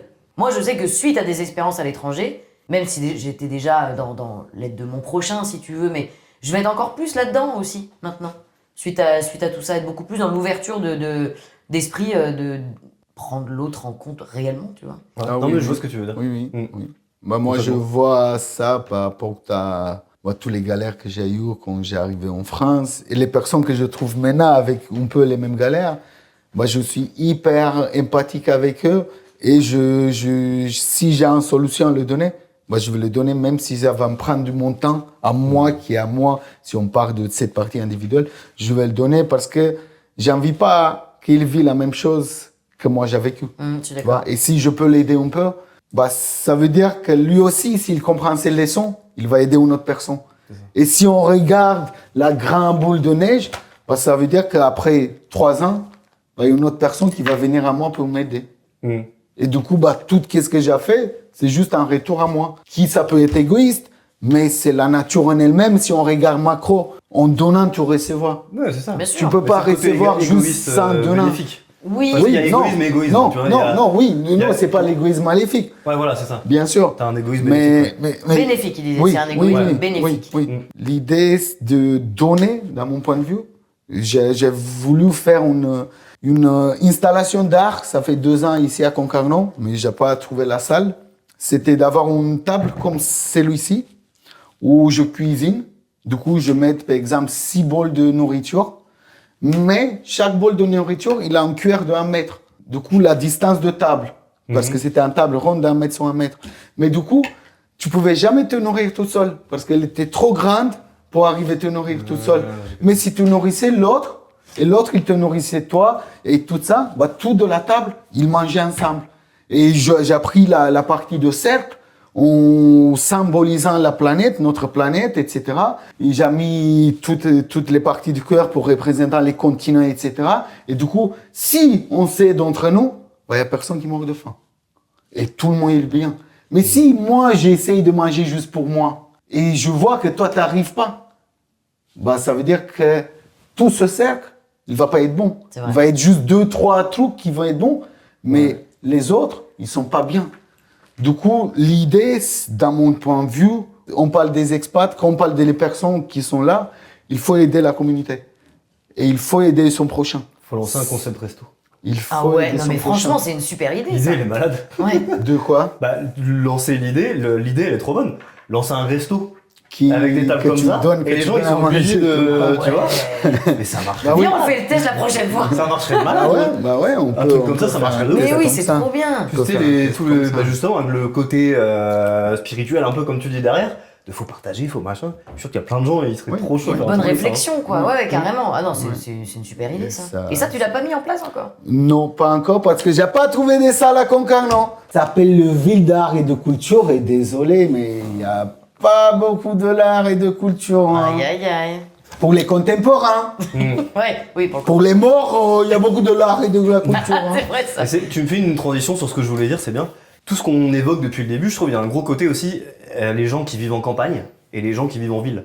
C'est-à-dire que la mentalité est très différente entre les deux. Bien sûr. Nous, je pense qu'on a toujours un peu comme si on avait une génération de retard dans la campagne. Enfin, je nous inclus tous là-dedans. Hein. Je trouve que finalement, on pense un peu comme la génération d'avant les citadins. Je sais pas si vous me suivez. C'est-à-dire que je considère que nous, on a toujours un peu ce côté on partage, etc. Même si, bon, bah voilà, ça, c'est limite comme on vient de le dire. Mais que justement, le citadin a tendance à ne pas l'avoir du tout. Et donc, tu sais, il y a un côté, évidemment, culture, les autres pays, etc. Il y en a qui partagent, il y en a qui partagent pas, hein. Mais au sein d'un même pays, il y a aussi une grosse différence entre les campagnards et les citadins, qui Oui. est super marqué. Et Oui. comment dire, faut pas généraliser parce que il y a aussi ça qui joue énormément, je Ouais. pense. Bah, tu vois, toi, les expériences que tu racontais, par exemple, de Dublin, faut pas oublier que c'est très, justement, dublinois Bien sûr. et non pas irlandais. Bien sûr. Tu vois ce que je veux dire? Ah oui, complètement. Et comme moi, enfin, j'ai vécu un petit peu à Madrid, j'ai vu des trucs à Madrid qui n'étaient pas du tout la même chose qu'à Santander, justement, où j'ai vécu plus. C'est important de le préciser, je pense. Oui, c'est vrai. Oui, parce que oui, souvent on s'expatrie quand même une grosse moyenne dans Dans des les grosses villes. villes. Ou typiquement, tous les gens qui me disaient. Mais pas Lucian. Ouais, bah pas Lucian, mais t'as bien fait. C'est vrai, ça je suis Mais d'accord. quand j'étais en Espagne, tous les gens, je me rappelle, ils me disaient: ah, mais de toute façon, tous les Français, vous êtes tous cons, pas sympas, pas agréables, vous parlez pas anglais, vous parlez pas espagnol, vous êtes chauvin, vous faites pas d'efforts. Stéréotype. Et je les regarde et je fais: mais vous êtes allé où? Bah, je suis allé à Paris. Je sais pas, voilà. Non, mais Bah c'est voilà, vrai. viens en Bretagne, mon pote. Ouais. Bah oui. Tu peux pas être beaucoup plus intégré que si tu t'immerges complètement dans la vie des gens. Bah, c'est Mais Et, ça. que ce soit pas que dans... Parce que moi, je sais que oui, j'ai été à Dublin, etc. Donc hyper cosmopolite, comme je disais, des gens qui viennent de partout. Mais j'ai passé beaucoup de temps avec des Irlandais. Des Irlandais. Et Irlandais de différents accents et qui viennent de différents endroits, nanana. T'apprends, eux, comment ils fonctionnent aussi, c'est quoi leur vision à eux des choses et de la vie, et leur philosophie, qui est géniale. Oui. Et la philosophie du pub, par exemple, qui est top, où tu dis, oh, c'est quoi, c'est que des alcooliques. Non! C'est un concept de rassemblement des gens. Bon, Non mais c'est en vrai c'est vrai. Il y a vraiment cette culture-là et que les gens en fait après le travail ils vont pas au pub juste pour avoir leur dose et pour se bourrer la gueule. C'est parce que c'est un endroit de rassemblement. Moi j'adorais. T'arrives dans un pub, tu vas avoir le petit étudiant, le retraité, l'homme d'affaires, le PDG, la maman avec son gosse. T'as vraiment un mix et il y en a qui viennent écouter du live et machin. C'est très communautaire en c'est un fin de lieu de compte. rencontre, le bar. Ouais, carrément, mais ils le voient pas comme le côté je viens picoler. C'est vraiment un endroit de rassemblement, c'est comme si t'avais un parc, Ouais. c'est comme si t'avais un endroit où les gens se rassemblaient et que t'avais un peu de tout le monde. Et sauf que là, c'est carrément un endroit où les gens se rassemblent et ils se mélangent. Ils restent pas chacun de leur côté. Truc tout bête, quand tu vas dans un pub, déjà, on vient pas te servir à table comme dans les bars en France. Tu vas chercher ta pinte au comptoir. Donc déjà, tu fais toi l'effort, t'es dans l'échange avec le barman et le temps que ce soit prêt, t'en as d'autres à côté de toi, et ben tu parles avec eux. Moi je suis parti dans des expériences comme ça où tu discutes avec des gens, j'étais avec un pote, il y a un gars qui est à côté qui attend sa pinte comme nous. Ah vous faites quoi? Bah on est deux. Ah bah venez avec nous, on a toute l'équipe de rugbyman à l'étage. Ah, on a fait la soirée avec tous les rugbyman, c'était n'importe quoi, on est parti en boîte jusqu'à 4-5 heures du mat, incroyable. Mais à aucun moment j'aurais eu cette interaction si le lieu ne se prêtait pas aux rencontres. En fait, l'individualisme, c'est un choix et c'est aussi parce que on se crée que des endroits, des appartements seuls, des endroits où tu te mets tout seul à une table, où t'es avec tes écouteurs dans la rue maintenant, où on est moins dans l'échange. Là-bas, bon après c'est aussi parce que ça coûte cher, mais les colocations, il y en a énormément. Là, les bars, bah voilà, c'est un truc qui rassemble les gens et pas que l'alcool, juste qui rassemble les gens en général. Les événements, enfin il y a quelque chose de communautaire et qui est vachement aidant là-dessus, quant au fait d'aller dans l'échange, respecter son prochain et d'être dans l'écoute aussi, quoi. Il y a pas longtemps, je réfléchissais à ça aussi, les lieux qui sont propices à la rencontre. Et je prenais un blablacar. Et en fait, à chaque fois, je sais pas, t'as déjà pris des blablacars, Lucian, ouais. En gros, tu sais, tu parles avec les gens, généralement. Ouais. C'est bon, mais la première question, c'est bon, bah, tu fais quoi dans la vie, machin, bon, la petite conversation qui amène à autre chose, mais tu parles. Et juste 2 semaines après, je prenais un train pour rentrer, et je me dis, bah, dans le train, tu parles pas. Non. Alors qu'en fait, ça se trouve, j'aurais eu les mêmes gens dans une voiture blablacar qui sont avec moi dans le train, parles. j'aurais parlé avec eux, mais là, comme c'est un train, et ben on parle pas. Ah oui? Et enfin bref, ça m'a fait beaucoup réfléchir, c'est bête quand on y pense. Non, mais c'est c'est des cages psychologiques Mais oui, qu'on a mis. Ouais, c'est ça, mais c'est des, comment dire, des stéréotypes, j'allais dire, mais non, c'est des... des codes, c'est Enfin, des c'est codes. des codes sociaux, c'est des- ça, c'est des codes dogmes. sociaux. C'est des dogmes. Oui. Mais c'est bête quand on y pense, tu vois. C'est des dogmes. Mm. Bah, Et moi, il généralement, faut, j'essaie de parler dans le train, et bah, Mm. des fois, les gens, ils répondent, mais des fois, ils te regardent bizarrement, et... Il y en a qui veulent pas, c'est Ouais. comme celui, tu vas Ou toquer juste, ils ont pas envie, oui, voilà. tu vas toquer à la porte, salut, je suis Oui. Julien, t'es qui? Ou alors l'autre qui dit, ah bah salut, rentre. Ouais, Voilà. c'est ça. Mm. Ça va dépendre de la personnalité des gens et des vécus qu'ils ont et de leur personnalité, à quel point ils sont ouverts Ouais, aussi, ouais. quoi, c'est tout. Mais pour revenir du coup au voyage, c'est vrai que justement quand je faisais ça en Espagne, j'ai remarqué que les gens étaient beaucoup plus réceptifs, généralement. Et donc voilà, comme Bah, quoi, il y a des petites différences quand même. Ça dépend de culture, bien ouais, sûr. c'est ça. Ça dépend de Mm. culture, mais vous êtes assez pudique en France. Ouais, c'est Vous vrai. avez peur de tout. Moi, je vois, je suis un mec qui s'impose un peu et je peux avoir un grand gueule d'ours, tu vois. Mais je vois que les gens, ils ont peur, vraiment. J'ai essayé des mamies qui portent leur bagage dans la roue, tu vois, leurs courses ou des choses comme ça. Et tu le vois qu'ils peuvent pas. Et tu es là, ben vas-y, je le prends. Ah non, monsieur, non, Parce que t'as un je accent, me débrouille. tu vas Oui, faire peur. oui, mais de où jusqu'à où on arrivait de croire que juste quand on a un petit accent ou une autre voix, bah on peut pas aider. Donc tu vois. ou qu'on est un c'est- danger, Du coup, quoi. C'est encore beaucoup un ça, je dogme. pense. C'est encore un dogme Ouais. qui reste, Non, c'est vrai. dessous. C'est vrai. Nous, en Roumanie, on aide beaucoup. Tu vois, on aide beaucoup les petits enfants, les femmes, les personnes âgées, etc. On essaye d'avoir toute cette idée civique, tu vois, toute cette éducation civique où tu aides si tu vois une personne qui est plus âgée et il n'a pas la place dans le bus, bah tu le donnes, etc. Il y a encore cette typologie qui chez vous c'était à peu près années 70, 80, qui s'est perdu petit à petit. C'est pour ça que mamie de Louise, il me dit à chaque fois que je viens de l'époque de chez elle, parce que moi je ouvre encore la porte de la voiture, etc. Des trucs qu'aujourd'hui ça se fait plus. Ouais. Ici, c'est effacer toute cette partie, tu vois. Des valeurs, des bonnes valeurs. Oui, de dire bonjour à des gens que tu connais pas et dire bonjour. Bah, je vous souhaite une très belle journée. Ouais. Ah, vous êtes belle aujourd'hui. Ah, vous êtes radiant aujourd'hui. Ah, quel beau couple. Combien d'âge vous avez dans ce couple, etc., tu vois. Il y a plein de trucs on peut effacer. Et j'ai eu cette discussion quand je travaillais dans le bar avec plein de clients qui me disaient que eux ils connaissent beaucoup leurs voisins, etc. Et je commençais à lui demander, mais vous connaissez leurs problèmes? Non. Bah, désolé, mais vous connaissez pas beaucoup. Non. Si tu connais pas réellement les problèmes d'une personne et tu connais pas un peu la vulnérabilité que la personne il le porte, bah, tu peux pas dire que tu connais la personne elle-même. C'est pour ça que moi, à toutes mes potes, je le dis une chose assez intéressante. Je le dis que si on peut sourire ensemble et rire et faire la fête ensemble, c'est une obligation d'amitié pour moi que tu peux être triste, tu peux pleurer et tu peux pas être bien avec moi. C'est les deux choses les trois choses qu'il faut les mettre bien en tête à une personne avec qui tu es. Si tu veux vraiment que c'est une bonne amitié, Ouais. si tu veux que c'est une amitié de surface, tu peux faire qu'est-ce que tu veux. Mais si tu veux que c'est une très bonne amitié, bah, tu es obligé de le dire, s'il te plaît. On a fait tout ce temps la fête ensemble. Et je pense qu'on a beaucoup de potes à dire ça aussi, même les potes vieux qu'on connaît, de le dire aujourd'hui. Ben, si on peut faire la fête avec vous, ben, on peut être avec vous aussi dans les moments critiques, Tout à dans fait. les moments où c'est pas bien. Bah, c'est souvent Parce là que oui, tu vas voir que oui. si tes amitiés sont vraies ou pas. Et si la personne en face de toi peut se permettre aussi de s'ouvrir à toi parce qu'elle a confiance Oui. en toi aussi, Ouais, au fil du temps, c'est ça. C'est la différence entre un copain et un ami, en gros. C'est ça. Par rapport à toute notre discussion d'ici, je vois que par rapport au début de notre conversation, ça nous ramenait beaucoup de transformation. Tout cet expat, bon, à moi, ça me ramène encore, je suis chanceux par rapport à vous deux.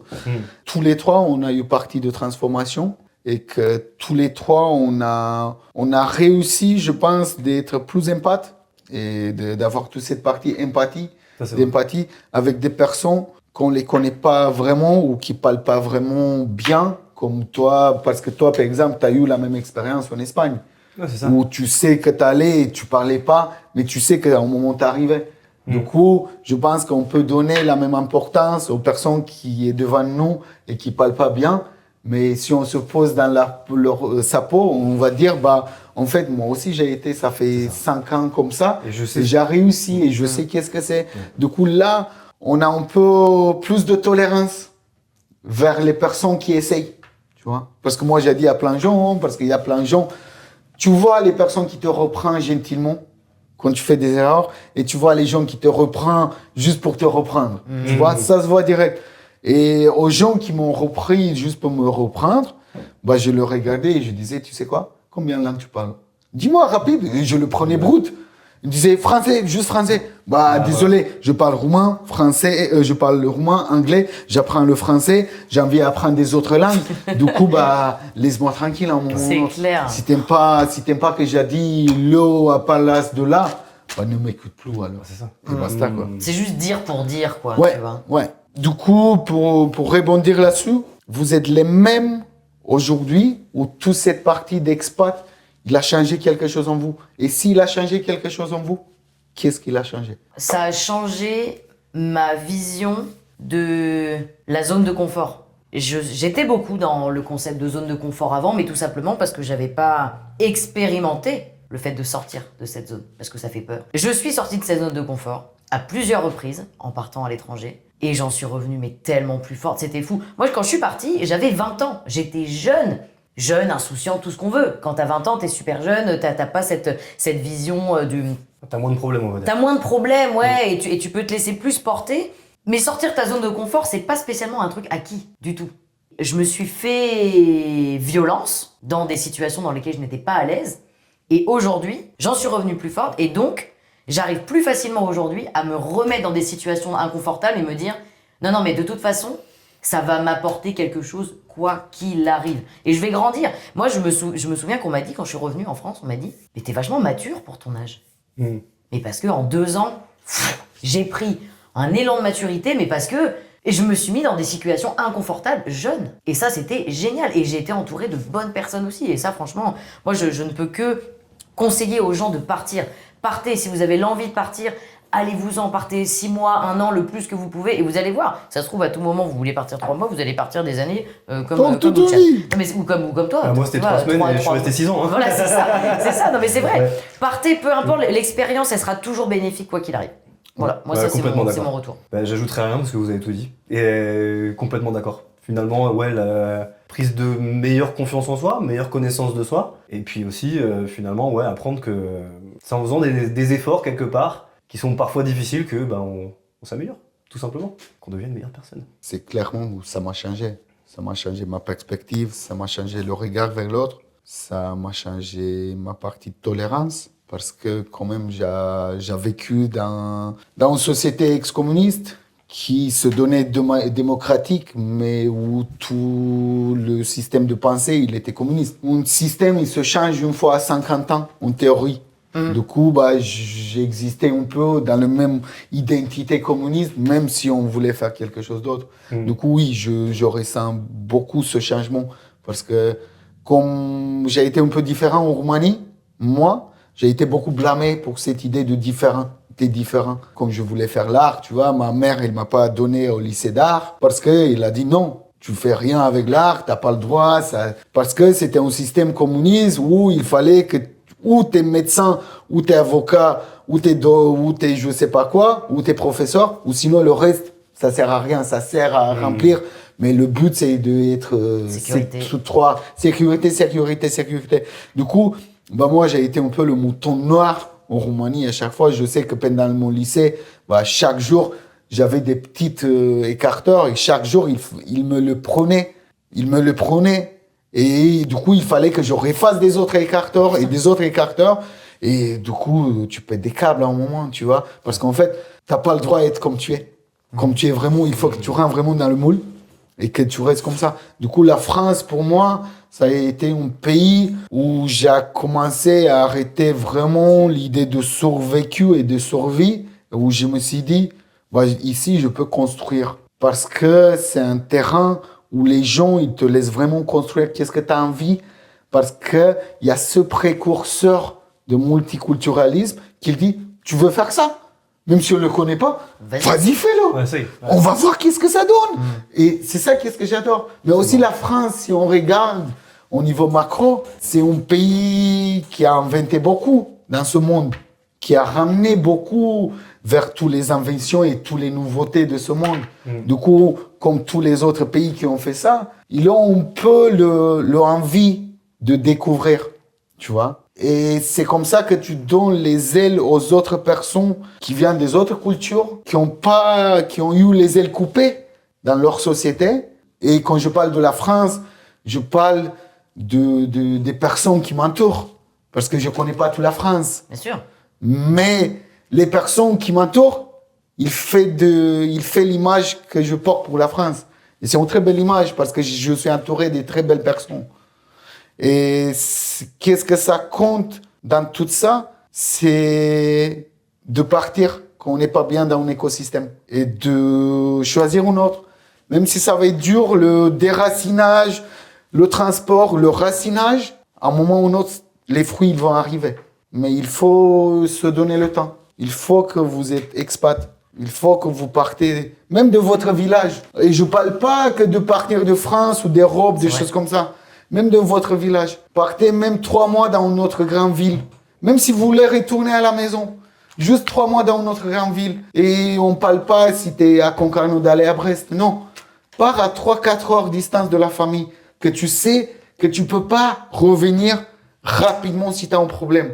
Et c'est là où tu découvres un peu toute cette partie de maturité. Moi, en tout cas, c'est qu'est-ce qu'il a fait, tout ce déracinage pour moi. Il m'a montré qui je suis et que je peux compter sur les autres.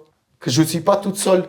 Petit à petit, si tu as envie à créer des choses, bah, l'écosystème, il va se créer lui-même à côté, quoi. Du coup, oui. Se laisser pousser des ailes. Se laisser pousser des ailes, mais aussi, on revient un peu à la confiance en soi, que le changement, il vient par l'action, tout simplement. Tout à fait. Tu vois, si tu restes chez toi à rien faire, évidemment, ça viendra Il se pas à toi. passera Tu vois. rien. Ah bah, C'est évident, ouais. j'ai pleuré 6 mois chaque jour. J'avais plus d'argent, j'étais à Quimper, j'avais plus d'argent, il fallait que je bosse. Encore un bon truc, en France, c'est assez intéressant pour un étranger quand il vient.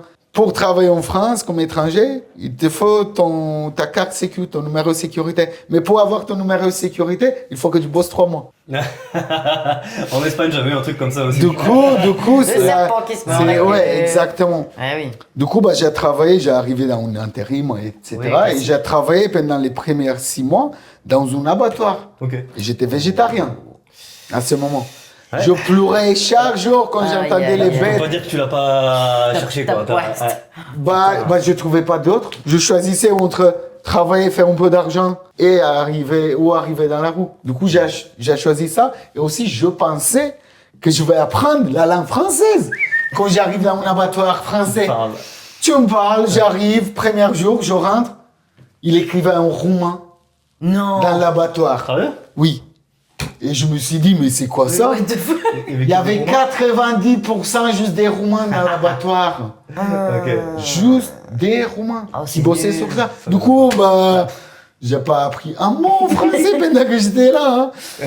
Du coup, voilà. Mais non, pour rebondir là-dessus, il faut se voyager, quoi. Il faut voyager, il faut partir, comme j'ai dit, 5 minutes, 10 minutes, 2 heures, 3 heures distance.